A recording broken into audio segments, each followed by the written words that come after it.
Dua bata jelek. Setelah kami membeli tanah untuk wihara kami pada tahun 1983, kami jatuh bangkrut. Kami terjerat hutang. Tidak ada bangunan di atas tanah itu pun, tidak sebuah gubuk. Pada minggu-minggu pertama, kami tidur di atas pintu-pintu tua yang kami beli murah di pasar loak. Kami mengganjalkan dengan batu bata pada setiap sudutnya untuk meninggikannya dari tanah. Biku kepala mendapatkan pintu yang paling bagus, pintu datar. Pintu saya bergelombang dengan lubang yang cukup besar di tengahnya, di mana dulunya tempat pegangan pintu. Saya senang karena ganggang pintu itu telah dicopot. Tetapi lantas jadinya ada lubang persis di tengah-tengah ranjang pintu saya. Saya melucu dengan mengatakan bahwa sekarang saya tidak perlu bangkit dari ranjang jika ingin pergi ke toilet. Kenyataannya, bagaimanapun juga angin masuk melalui lubang itu, saya jadi tidak bisa tidur nyenyak selama malam-malam itu. Kami hanyalah biku-biku miskin yang memerlukan sebuah bangunan. Kami tak mampu membayar tukang. Bahan-bahan bangunannya saja sudah cukup mahal. Jadi saya harus belajar cara bertukang. Bagaimana mempersiapkan pondasi, menyemen, dan memasang batu bata, mendirikan atap, memasang pipa-pipa, pokoknya semua. Saya adalah seorang fisikawan teoritis dan guru SMU sebelum menjadi biku. Tidak terbiasa bekerja kasar. Setelah beberapa tahun, saya menjadi cukup terampil bertukang. Bahkan saya menjuluki tim saya sebagai BBC, Buddhist Building Company. Akan tetapi pada saat memulainya hal itu sangatlah sulit. Kelihatannya gampang membuat tembok dengan batu bata. Tinggal tuangkan seonggok semen, sedikit ketok sana, sedikit ketok sini. Ketika saya mulai memasang batu bata, saya ketok satu sisi untuk meratakannya. Sisi lainnya jadi naik. Lalu saya ratakan sisi itu, batu batanya jadi melenceng. Setelah saya ratakan kembali, sisi yang pertama jadi terangkat lagi. Coba saja sendiri. Sebagai seorang biku, saya memiliki kesabaran dan waktu sebanyak yang saya perlukan. Saya pastikan setiap batu bata terpasang sempurna, tak peduli berapa lama jadinya.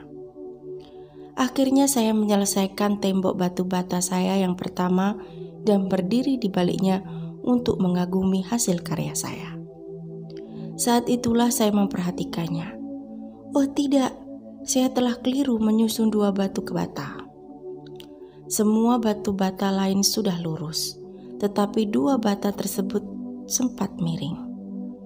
Mereka terlihat jelek sekali. Mereka merusak keseluruhan tembok. Mereka meruntuhkannya. Saat itu semennya sudah terlanjur terlalu keras untuk mencabut dua batu bata itu. Jadi saya bertanya kepada kepala wihara, apakah saya boleh membongkar tembok itu dan membangun kembali tembok yang baru, atau kalau perlu meledakkannya sekalian.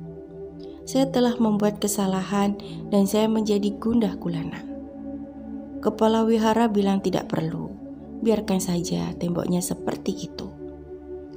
Ketika saya membawa para tamu pertama berkunjung keliling wihara setengah jadi kami, saya selalu menghindari membawa mereka melewati tembok bata yang saya buat. Saya tak suka jika ada orang yang melihatnya. Lalu suatu hari, kira-kira 3-4 bulan setelah saya membangun tembok itu, saya berjalan dengan seorang pengunjung dan dia melihatnya. Itu sebuah tembok yang indah, ia berkomentar dengan santainya. Pak, saya menjawab dengan terkejut. Apakah kacamata Anda tertinggal di mobil? Apakah penglihatan Anda sedang terganggu? Tidakkah Anda melihat dua batu bata jelek yang merusak keseluruhan tembok itu?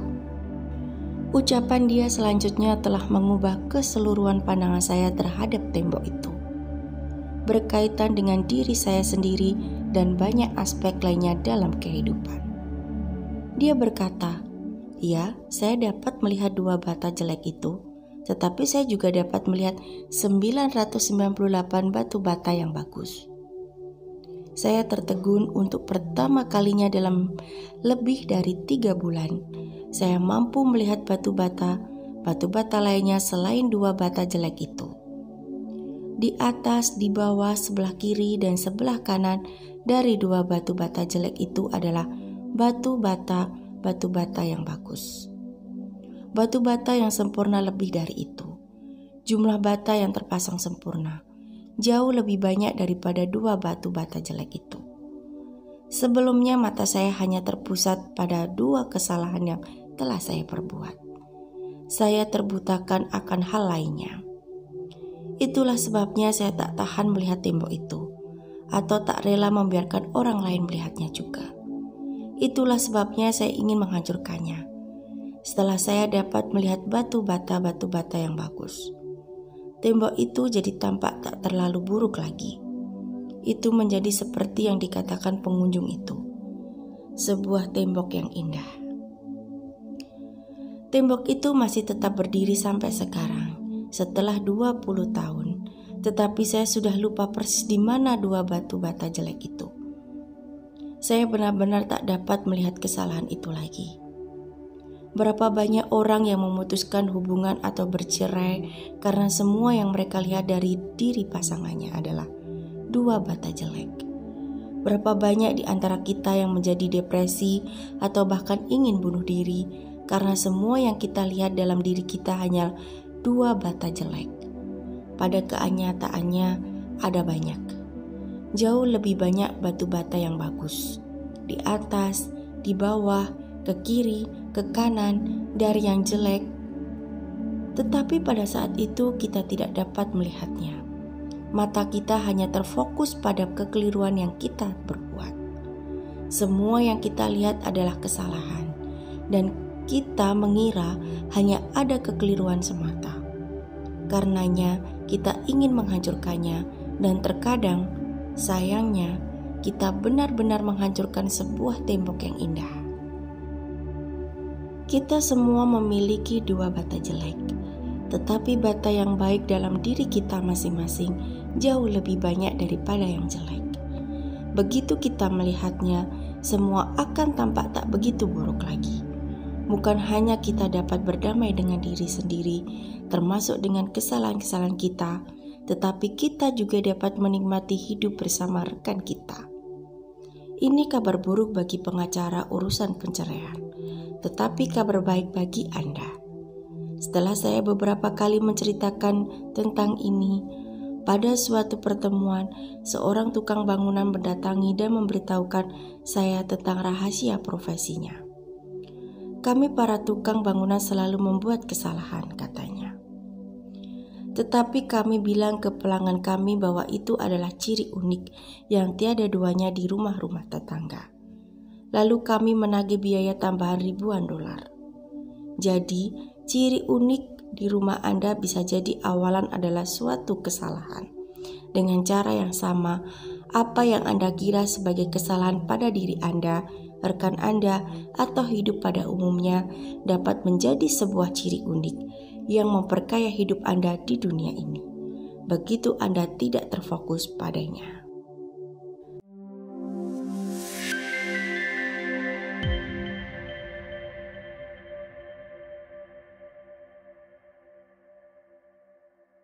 Taman kuil.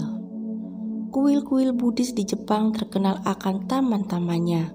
Beberapa tahun yang lampau, terdapat sebuah kuil yang membanggakan tamannya sebagai taman tercantik di antara semuanya. Para pelancong berdatangan dari berbagai penjuru negeri hanya untuk mengagumi penataannya yang elok, yang begitu indah dalam kesederhanaannya. Suatu ketika, seorang biku tua datang berkunjung dan tiba pagi-pagi sekali, persis setelah fajar. Dia ingin menyelidiki mengapa taman itu dianggap sebagai yang paling mengilhami. Jadi, dia menyembunyikan dirinya di balik semak yang besar, dengan sudut pandang yang bagus ke arah taman. Dia melihat seorang biku muda muncul dari kuil dengan membawa 2 keranjang anyaman untuk berkebun. Selama 3 jam, dia memperhatikan biku muda itu, yang dengan hati-hati memungut setiap daun dan ranting yang berjatuhan, dan pohon persik yang tersebar di tengah-tengah taman. Setiap kali memungut daun dan ranting, si biku muda menaruh di atas tangannya yang lembut, memeriksakannya dan mempertimbangkan. Dan jika dia menyukai daun dan ranting itu, dia akan meletakkannya ke dalam salah satu keranjang. Jika dia merasa daun dan ranting itu tidak berguna baginya, dia akan membuangnya ke dalam keranjang kedua, keranjang sampah. Setelah mengumpulkan dan mencermati setiap daun dan ranting, dia menggosongkan keranjang sampah di atas gundukan di belakang kuil. Dia berhenti sejenak untuk minum teh dan menata pikiran untuk tahap penting berikutnya. Si biku muda melewatkan waktu 3 jam lagi dengan penuh perhatian, dengan hati-hati, dengan penuh keterampilan menaruh setiap daun dan ranting pada tempat yang semestinya di taman itu. Jika dia merasa tidak puas dengan posisi sebuah ranting, dia akan menggeser atau memindahkannya sedikit. Dia sembari tersenyum puas. Dia akan berpindah ke daun berikutnya, memilih bentuk dan warna yang tepat untuk ditaruh di taman.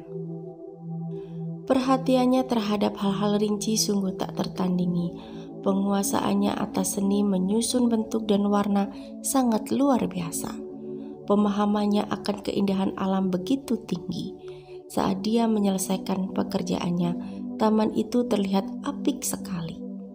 Kemudian sang biku tua melangkah masuk ke dalam taman, dan balik senyum gigi ompongnya, dia memberi ucapan selamat kepada si biku muda. Pekerjaannya bagus, pekerjaan sangat bagus, Yang Mulia. Saya telah mengintip Anda sepanjang pagi. Ketekunan Anda layak dipuji setinggi langit. Dan taman Anda, ya, taman Anda nyaris sempurna. Wajah biku muda itu berubah pucat. Tubuhnya jadi kaku terasa disengat kalajengking. Senyum kepuasannya tergelincir dari wajahnya dan jatuh berguling ke jurang besar kehampaan.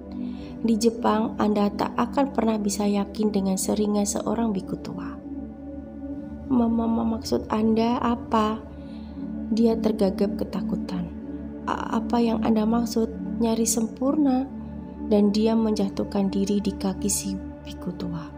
Oh Tuhan, oh Guru, kasihanilah saya. Anda pasti telah dikirim oleh Buddha untuk menunjukkan kepada saya bagaimana membuat taman saya benar-benar sempurna. Ajarkan saya, oh Sang Bijak, tunjukkanlah jalannya. Anda benar-benar ingin menunjukkannya? Tanya sang biku tua dengan mimik purbanya yang mengurut usil. Oh ya, mohon tolong Guru. Lalu sang biku tua melangkah ke tengah-tengah taman. Dia merangkulkan lengan-lengannya yang tua namun masih kuat itu ke batang pohon persik yang rimbun. Lantas, diiringi dengan gelak membahana seorang suci, dia menggoncang-goncang pohon yang malang itu. Dedaunan ranting dan kulit pohon berserakan di mana-mana. Dan masih saja biku tua itu menggoncang-goncang pohon itu. Ketika tak ada lagi dedaunan yang jatuh, barulah dia berhenti. Si biku muda terperanjat. Taman menjadi kacau balau. Kerja kerasnya sebagian jadi sia-sia belaka. Rasanya dia ingin membunuh si biku tua itu. Namun sang biku tua hanya melihat sekeliling untuk mengagumi hasil karyanya. Lalu dengan sebuah senyum yang meluruhkan amarah, dia berkata lembut kepada si biku muda, "Sekarang taman Anda barulah benar-benar sempurna."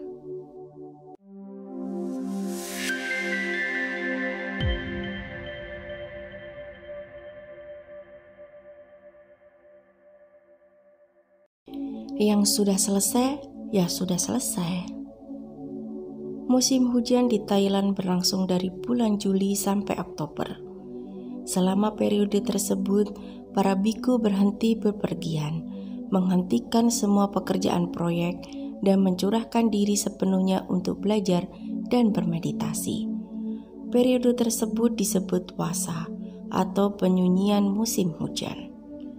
Beberapa tahun yang lalu di Thailand Selatan, seorang kepala wihara terkenal membangun sebuah aula baru di wihara hutannya. Saat wasa tiba, Dia menghentikan seluruh pekerjaan proyek dan memulangkan tukang-tukangnya. Dia adalah saat untuk hening di wiharanya. Beberapa hari berikutnya seorang pengunjung datang, menyaksikan bangunan setengah jadi. Dia bertanya kepada kepala wihara, kapan aulanya akan selesai? Tanpa ragu-ragu sang biku berkata, aulanya sudah jadi. Apa maksud Anda dengan aulanya sudah jadi? Tanya balik si pengunjung. Itu belum ada atapnya, tak ada pintu atau jendela, banyak potongan kayu dan kantong semen berserakan. Apakah Anda akan membiarkannya begitu saja? Apa yang Anda maksud aulanya sudah jadi? Kepala wihara tersenyum dan menjawab lirih, yang sudah selesai ya sudah selesai. Dan dia pun beranjak pergi untuk bermeditasi. Itulah satu-satunya cara untuk melaksanakan penyunyian atau rehat. Jika tidak demikian, pekerjaan tidak akan pernah selesai.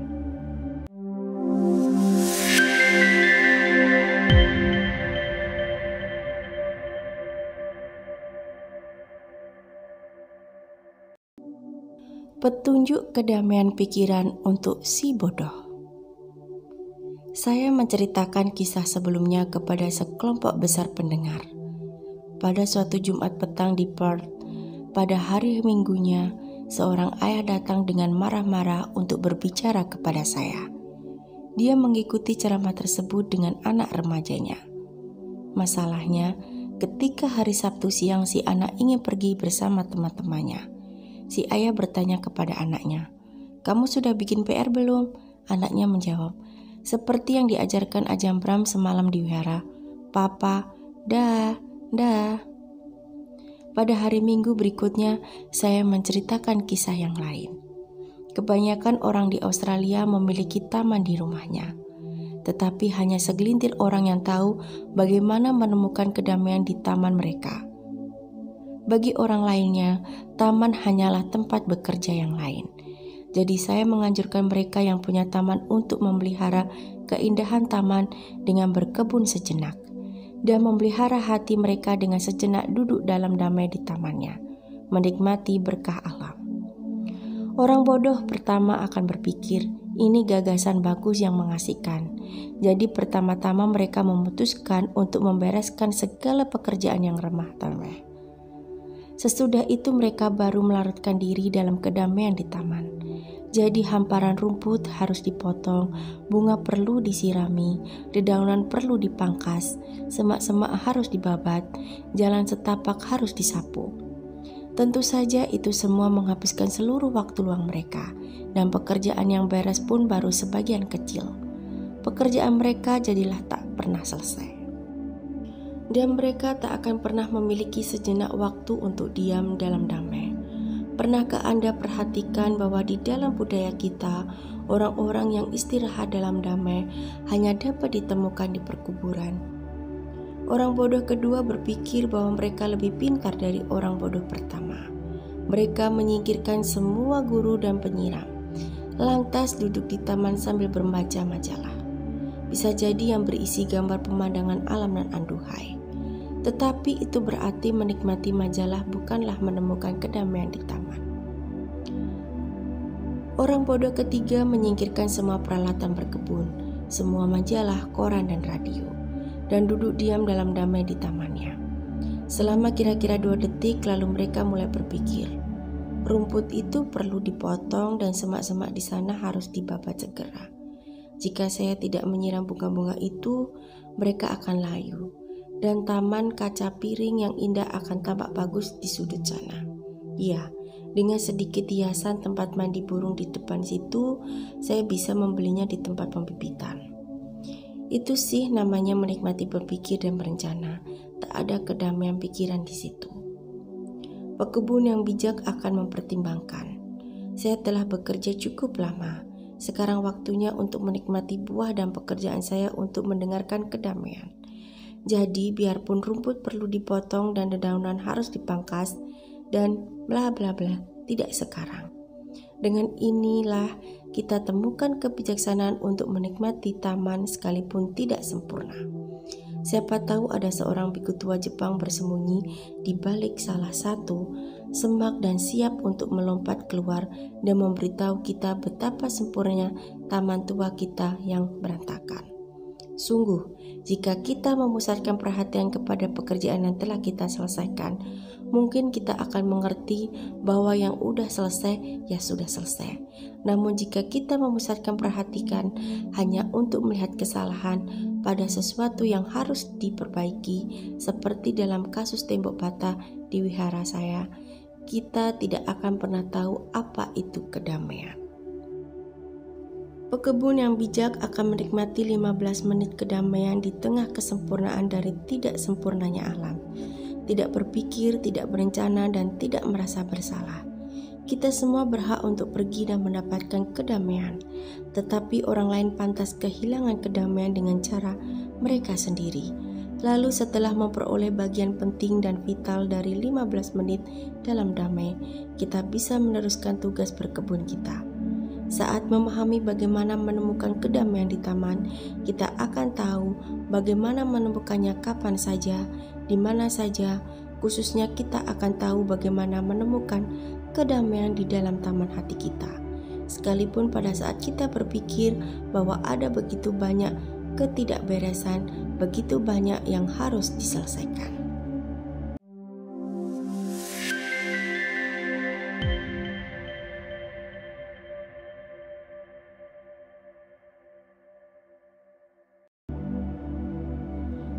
Rasa bersalah dan pengampunan.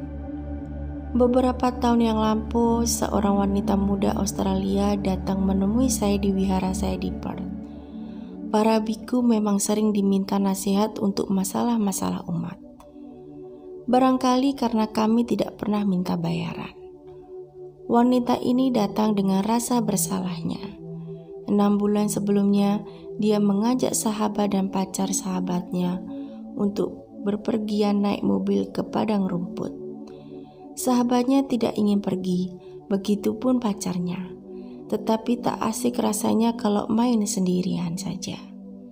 Jadi dia membujuk dan merengek sampai akhirnya mereka menyerah dan bersedia pergi bersama-sama. Lalu terjadilah kecelakaan. Mobil mereka tergelincir di jalan batu yang longsor. Sahabatnya tewas, pacar sahabatnya lumpuh. Itu adalah gagasannya, tetapi dia sendiri selamat. Dia bercerita kepada saya dengan duka di matanya. Kalau saja saya tidak memaksa mereka untuk pergi, sahabat saya pasti masih hidup, dan pacar saya tidak akan kehilangan kaki. Seharusnya saya tidak membuat mereka pergi dengan saya. Saya merasa sangat bersalah. Pikiran pertama yang melintas di benak saya adalah untuk menenangkan bahwa itu semua bukan salahnya. Dia tidak merencanakan untuk mengalami kecelakaan itu. Dia tidak berniat menyakiti sahabatnya. Semuanya sudah terjadi, jangan merasa bersalah.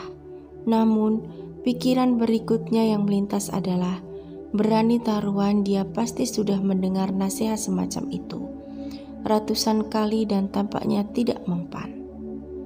Jadi saya diam sejenak, merenungkan situasinya lebih dalam, lalu saya katakan kepadanya bahwa bagus juga kalau dia merasa begitu bersalah. Wajahnya berubah dari sedih menjadi terkejut, dan dari terkejut menjadi lega. Dia belum pernah mendengar perkataan seperti itu sebelumnya, bahwa dia semestinya merasa bersalah. Dugaan saya benar. Dia merasa bersalah akan perasaan bersalahnya. Dia merasa bersalah dan setiap orang bilang bahwa dia tidak boleh merasa bersalah. Karena itu, dia merasa 2 kali bersalah. Mereka bersalah karena kecelakaan itu dan merasa bersalah atas perasaan bersalahnya. Begitulah cara bekerja pikiran kita yang ruwet ini. Hanya ketika kita telah mengatasi lapisan pertama perasaan bersalahnya dan menegaskan bahwa tidak apa-apa kalau dia merasa bersalah, barulah kita bisa melanjutkan ke tahap berikut pemecah masalahnya. Lalu sekarang bagaimana? Ada pepatah Buddhis yang sangat membantu. Daripada mengeluhkan kegelapan, lebih baik menyalakan lilin. Perasaan bersalah pada hakikatnya berbeda dengan penyesalan. Di dalam kebudayaan kita, bersalah adalah keputusan yang diketok palukan oleh hakim, pengadilan. Dan jika tidak ada seorang pun yang menghukum kita, kita akan menghukum diri sendiri dengan satu dan lain cara. Perasaan bersalah berarti hukuman di dalam batin kita. Jadi wanita muda ini memerlukan suatu kiat pengampunan untuk membebaskan dari perasaan bersalah. Sekedar memberitahukannya untuk melupakan apa yang terjadi tampaknya tak berkhasiat. Saya menyarankan untuk menjadi relawan di sebuah unit rehabilitasi korban kecelakaan lalu lintas di rumah sakit setempat. Karena di sini saya pikir dia akan meninggalkan rasa bersalahnya dengan bekerja keras dan juga seperti yang biasanya terjadi pada kerja sukarela. Dia akan sangat terbantu oleh orang-orang yang dibantunya.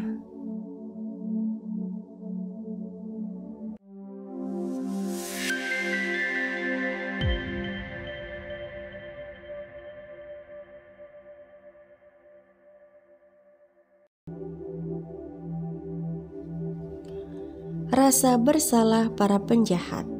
Sebelum saya tertimpa tugas terhormat yang membebani sebagai kepala wihara, dulunya saya sering mengunjungi penjara-penjara di Perth. Saya menyimpan baik-baik catatan mengenai tugas pelayanan di penjara ini, karena bisa saya pakai sebagai kredit prestasi seandainya saya sendiri sampai harus di penjara. Pada kunjungan perdana saya ke sebuah penjara besar di Perth, saya terkejut dan terkesan akan banyaknya narapidana yang menghadiri ceramah mengenai meditasi yang saya bawakan. Ruangan pertemuan penuh sesak. Sekitar 95% dari populasi penjara hadir untuk belajar meditasi. Makin lama saya berbicara, rupanya semakin gelisahlah para pendengar saya. Baru 10 menit berlalu, seorang narapidana, salah satu penjahat paling kondang di penjara, mengangkat tangannya untuk bertanya. Saya mempersilahkannya. "Apa betul?" tanyanya. "Dengan meditasi kita bisa terbang?" Sekarang saya tahu mengapa ada begitu banyak narapidana yang datang ke ceramah saya. Rupanya mereka semua berencana belajar bermeditasi supaya bisa terbang melewati tembok penjara. Saya bilang kepada mereka bahwa hal itu tidaklah mustahil. Namun itu hanya untuk mediator yang berbakat istimewa saja. Dan itu pun setelah bertahun-tahun latihan. Pada kesempatan berikutnya saya datang untuk mengajar di penjara itu lagi. Hanya ada 4 orang narapidana yang masih setia mengikuti ceramah saya. Setelah beberapa tahun mengajar di penjara, saya jadi mengenal beberapa penjahat dengan akrab. Salah satu hal yang saya temukan adalah bahwa setiap penjahat merasa bersalah terhadap apa yang telah mereka lakukan. Mereka merasakan siang dan malam dalam lubuk hati yang terdalam. Mereka hanya memberitahukan hal ini kepada teman dekat saja. Di depan publik, mereka menampilkan wajah sangar khas penjahat. Tetapi bila mereka bisa mempercayai Anda ketika mereka menganggap Anda sebagai pembimbing spiritual mereka, meskipun untuk sejenak saja, mereka akan membuka diri dan mengungkapkan rasa bersalah yang menyedihkan. Saya sering membantu mereka melalui cerita mengenai anak-anak kelas B.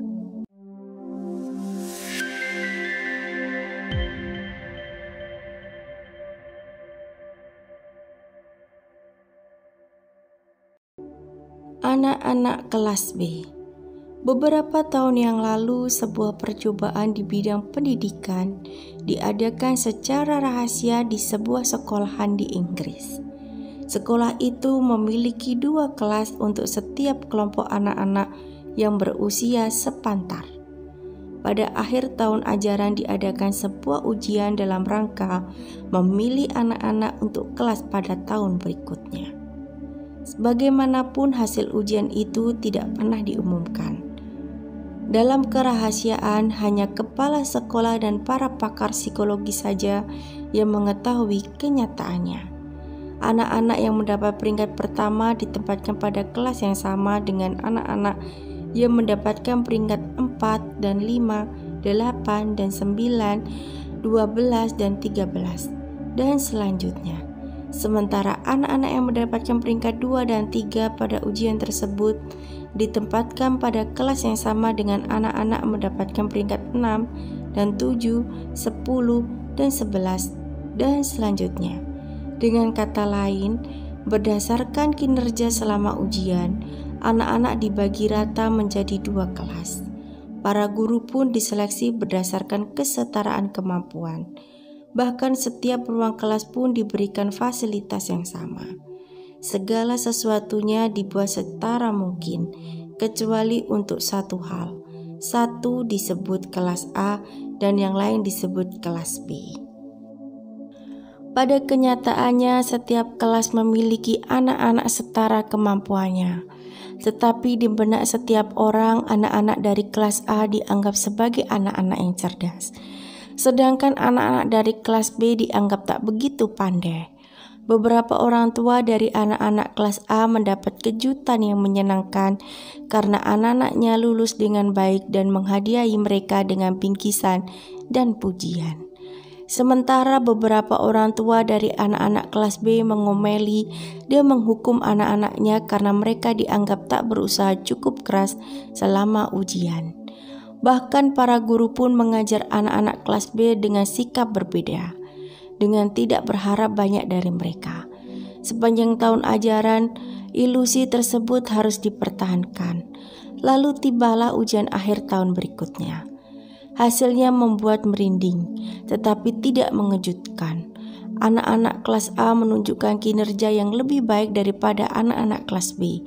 Pada kenyataannya, hasilnya juga akan seperti itu jika dulunya mereka terpilih sebagai setengah dari teratas pada ujian tahun lalu. Mereka benar-benar menjadi anak-anak kelas A atau nomor 1. Dan kelompok lain walaupun setara dengan tahun lalu, mereka menjadi anak-anak kelas B nomor 2 sungguhan. Seperti apa mereka diajar sepanjang tahun, seperti apa mereka diperlakukan, seperti apa mereka dipercaya, demikianlah jadinya mereka.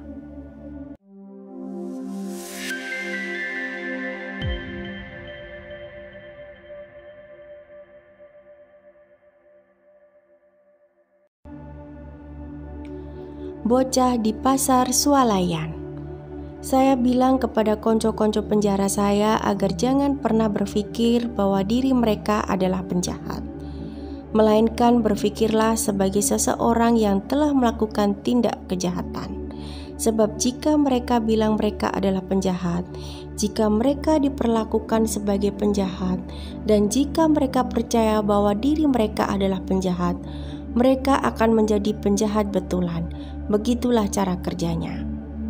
Seorang bocah menjatuhkan sekotak susu di bagian kasir sebuah pasar swalayan. Kotaknya terbuka dan susunya tumpah mengenai lantai. Anak bodoh, kata ibunya. Di lorong sebelahnya, seorang bocah yang lain menjatuhkan sekotak madu. Kotak itu juga pecah dan madunya menjalar ke lantai. Itu perbuatan bodoh, nak, kata ibunya. Bocah pertama dicap sebagai anak bodoh, sedangkan bocah yang satunya cuma ditegur karena suatu kesalahan. Bocah yang pertama mungkin akan benar-benar menjadi bodoh, sedang bocah yang satunya akan belajar untuk tidak lagi mengulangi perbuatan bodohnya. Saya bertanya pada konco-konco penjara apa saja yang telah mereka perbuat pada hari mereka perbuat kejahatan, apa saja yang mereka perbuat pada hari-hari lainnya pada tahun itu, apa saja yang telah mereka perbuat pada tahun-tahun kehidupan mereka. Kemudian saya ceritakan kembali kisah tembok bata saya. Ada 2 batu bata lain di tembok yang mewakili kehidupan kita, terlepas dari kejahatan yang pernah kita perbuat. Pada kenyataannya selalu ada banyak batu bata yang bagus, jauh lebih banyak daripada yang jelek. Nah, apakah ada sebuah tembok jelek yang pantas dihancurkan, atau sebuah tembok yang bagus dengan sepasang batu bata jelek seperti kebanyakan kita? Beberapa bulan setelah saya menjadi kepala wihara dan tidak lagi mengunjungi penjara, saya menerima sebuah telepon pribadi dari salah satu seorang petugas penjara. Dia meminta saya untuk kembali mengunjungi penjara. Dia memberikan ucapan selamat yang akan selalu saya hargai. Dia bilang bahwa konco-konco penjara saya, murid saya setelah mereka menyelesaikan masa hukumannya tak pernah balik lagi ke penjara.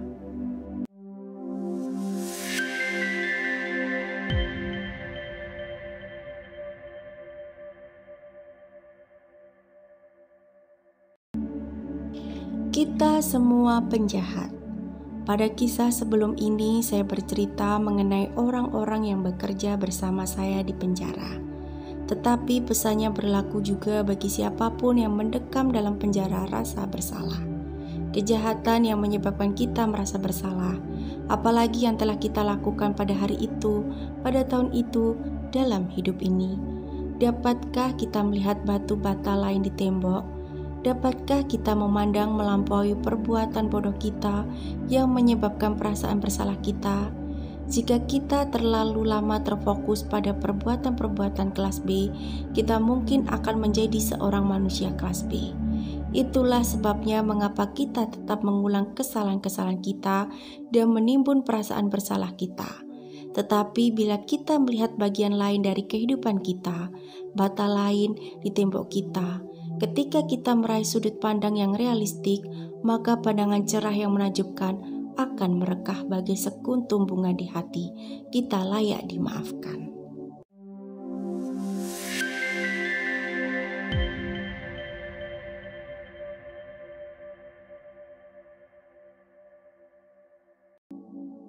Biarkan rasa bersalah berlalu selamanya. Tahapan tersulit dari perjalanan untuk bebas dari rasa bersalah adalah meyakinkan diri kita bahwa kita layak untuk dimaafkan. Kisah-kisah yang telah diceritakan sejauh ini bertujuan untuk membantu kita, tetapi langkah terakhir untuk keluar dari penjara harus dilakukan sendiri. Saat masih bocah, seorang teman saya bermain dengan sahabat karibnya di sebuah dermaga. Bermaksud untuk bergurau, dia mendorong sahabatnya ke dalam air dan sahabatnya tenggelam. Selama beberapa tahun bocah itu hidup bersama dengan perasaan bersalah yang melumpuhkan. Orang tua sahabatnya yang mati tenggelam tinggal sebelah rumahnya. Si bocah tumbuh dengan mengetahui bahwa ia telah memisahkan mereka dari putranya. Lalu pada suatu pagi, seperti yang diceritakan kepada saya, dia menyadari bahwa dia tidak perlu terpenjara lagi oleh rasa bersalahnya. Dia melangkah keluar dari penjara sendiri, menyongsong udara hangat kebebasan.